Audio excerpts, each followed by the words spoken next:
काश ये बात मुझे सुबह सवेरे पता चल जाती कि एक निन्हे से बच्चे की आवाज राहगीरों को बचाने वाला बना सकती है। आज रात एक पकार ने सब कुछ बदल दिया।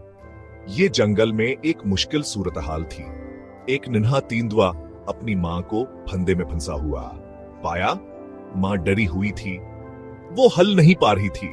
निन्हा तेंदुआ लोगों की तरफ भागा, उनके गिर्द घूमने लगा, जोर जोर से चीखने लगा, लोगों के पैरों को धकेलने लगा।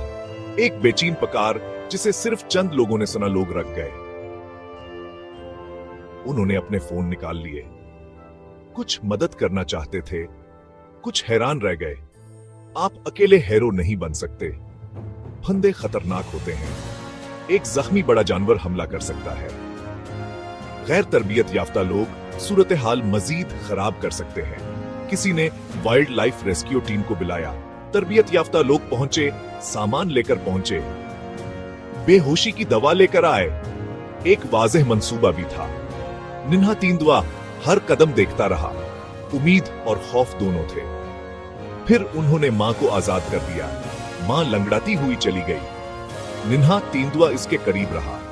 इस बचाव ने एक सादा सबक सिखाया, देखना जरूरी है, कॉल करना ज्यादा जरूरी है।